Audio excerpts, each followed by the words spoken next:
सभी को नमस्ते, जय श्री राम। साथियों, जैसा कि मैं पहले भी काफ़ी सारी वीडियो में बताता आया हूँ कि दिल्ली में जितने भी पेंशन लाभार्थी हैं, हालांकि दिल्ली में ही नहीं, पूरे देश की बात करें तो जितने भी पेंशन लाभार्थी हैं, जब भी वो पेंशन के लिए आवेदन करते हैं तो आवेदन में जो भी खाता दिया जाता है, तो काफ़ी सारे पेंशन लाभार्थियों को ये लगता है कि उसी खाते में पेंशन आएगी, जबकि ऐसा नहीं होता है।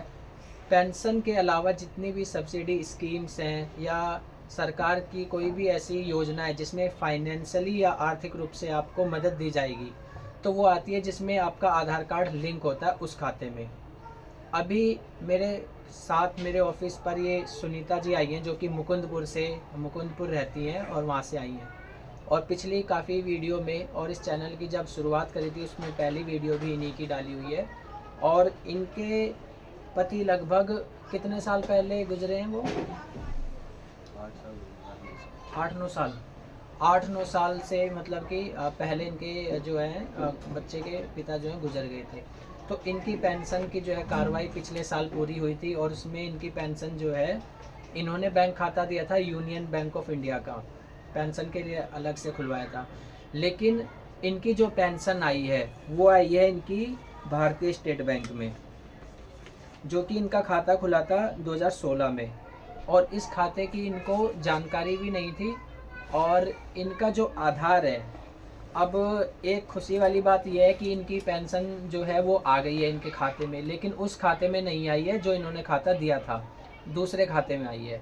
अब समस्या ये है कि जिस खाते में पेंशन आई है वो खाता जो है ये काफ़ी टाइम से ऑपरेट नहीं कर पा रहे थे, यानी कि उसमें लेन देन बंद था। काफ़ी सारे साथी जो है वो सोचते हैं कि यदि हमने कई सालों से बैंक में पैसा ना डाला है ना निकाला है तो हमारा खाता बंद हो गया। ऐसा बिल्कुल भी नहीं होता है। जब तक हम लिखित में बैंक को नहीं देते कि हमारा खाता जो है बंद कर दिया जाए, जब तक बैंक किसी का भी बैंक खाता बंद नहीं कर सकता है। वो कुछ टाइम के लिए उसको रोक देते हैं, लेकिन जैसे ही आप उसकी केवाईसी कराते हैं तो वो केवाईसी के जरिए जो है चालू हो जाता है। अब इनकी बंद खाते में भी है पेंशन जो है वो आ चुकी है। लेकिन अब समस्या ये आई कि जब इन्होंने खाता खुलवाया उस समय इनका आधार में नाम था निर्मला, और स्टेट बैंक में भी इनका नाम जो है निर्मला गया हुआ है, और लेकिन अब इनके आधार में नाम सुनीता है। तो केवाईसी कराने में समस्या आ रही है क्योंकि दोनों ही डिफरेंस नेम हो गए हैं, निर्मला भी और सुनीता भी। तो इस तरह की इनको परेशानी आई। अब इनका जो है बैंक की तरफ से एक एफिडेविट बनवाया गया है, और एफिडेविट के बाद जो है जो एक न्यूज़पेपर में इनको देना पड़ेगा कि सुनीता और निर्मला दोनों एक ही व्यक्ति हैं, जब जाकर इनको जो है वो पेंशन की राशि मिल पाएगी और इनका बैंक खाता चालू हो पाएगा। अब क्या समस्या इनको आई है ये सुनीता जी खुद भी बता सकती हैं कि इनको अब क्या परेशानी आ रही है और कैसे इनका काम हुआ है।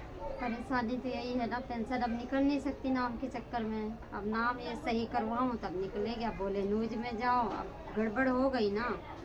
अब गड़बड़ आगे ना हो तो अच्छा है, परेशानी तो मैं तो फंसी गई।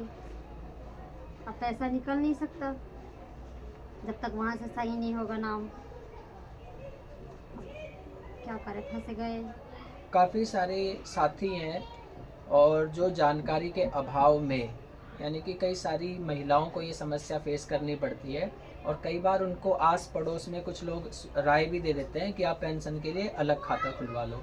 ऐसे में व्यक्ति जो है कई सारे पेंशन खाते खुलवा लेता है। कभी उसके अपने पर्सनल भी बहुत होते हैं, पेंशन के लिए अलग खुलवा लिया, और उसके बाद मेरे पास एक नहीं, यहाँ पर सैकड़ों ऐसी महिलाएं होती हैं जिनका आवेदन मैं कर देता हूँ, और 1-2 साल तक वो उसी बैंक में जाती आती रहती हैं जो उन्होंने पेंशन के लिए दिया होता है, जबकि उनकी पेंशन जो है 2-3 महीने बाद ही दूसरे खाते में चालू हो जाती है। वो उसमें होती है जिसमें उनका आधार लिंक होता है। तो जितने भी साथी इस वीडियो को देखेंगे वो इस समस्या को जानेंगे और बताएंगे कि पेंशन की राशि जो आती है वो आधार लिंक खाते में आती है। और इस जानकारी को ज़्यादा से ज़्यादा साथियों तक शेयर कर देना, जिससे कि ऐसी जो समस्या है, परेशानी है, उससे आप भी अपने आसपास के लोगों को बचा सकें। धन्यवाद।